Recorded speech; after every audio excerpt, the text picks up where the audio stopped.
5 minutes. Chairman Gensler, I want to discuss Staff Accounting Bulletin 121, which was issued last year by the SEC's Office of Chief Accountant.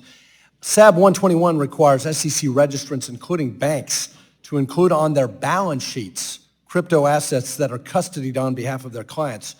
Requiring banks to place custody digital assets on their balance is a shift, as Chairman Powell recently noted, in historical practice, as custody assets have always been treated as off-balance sheet.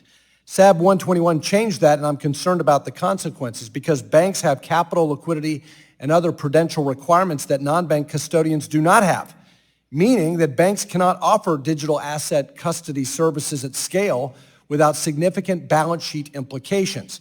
If banks cannot provide digital asset custody services at scale, they simply will not offer those services, which could lead to market participants not having bank-grade custody solutions to pick from and will turn to offshore solutions, like in the Bahamas, diminishing American competitiveness and compromising investor protection.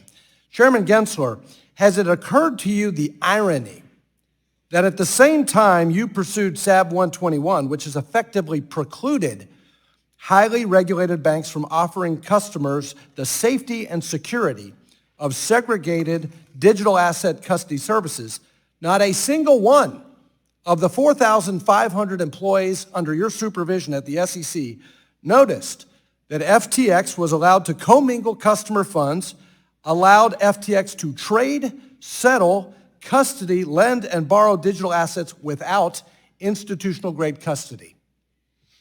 I'm actually quite proud of the staff that put out that staff accounting bulletin, because what they said is that public companies, not just banks, but that public companies needed to put on their balance sheet if they had their customer crypto. And it's what we subsequently found in bankruptcy court, Celsius bankruptcy and others, that in bankruptcy, investors just stand in line. Well, reclaiming my time, did you or your staff consult with prudential bank regulators? Was there any interagency interaction on SAB 121 before or after this was issued in March of 2022, given the ramifications that this effectively prevents well-regulated banks from providing digital asset custody services?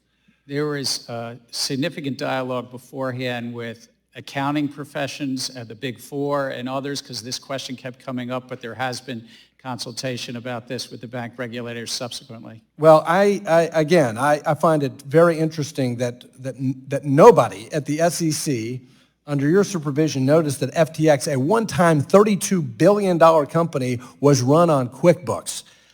Private funds rulemaking. You have repeatedly stated that increasing competition in the private fund market is one of the primary objectives of your proposal. But last week, the Committee on Capital Markets Regulation issued a competitive analysis of U.S. private equity fund market. Its key findings: concentration is very low and 4 times lower than the concentration of the public mutual fund industry. The number of fund advisors and funds is steadily growing. The range of investment strategies available to investors is increasing at a significant rate. Barriers to entry are low. Effective management fees have been declining. Performance net of fees and portfolio diversification benefits outmatch that of public markets. Demand from investors is growing.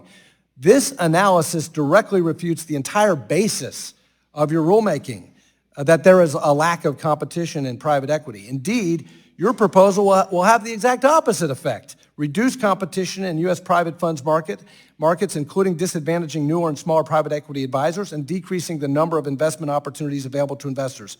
When you contend there's a need for greater competition in the private funds market, what specific evidence are you relying on?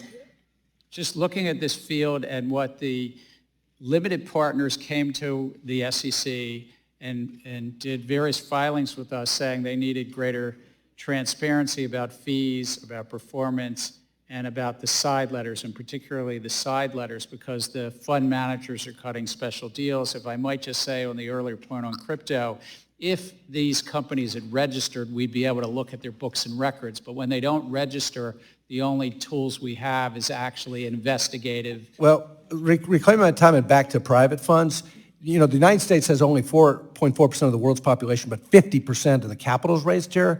And Europe, by contrast, has the same population, but less than 20% of the capital raised here. The difference The difference between us and Europe, and I want to stay the U.S., not Europe, is that we diversify our markets with private capital being a big driver, making credit easier to obtain for all Americans, making investments in tech, in healthcare, biotech, manufacturing, higher paying jobs. So when you analyze proposals to change our capital markets, don't forget to recognize we've got a much better system than Europe. Let's not be Europe. Yield back.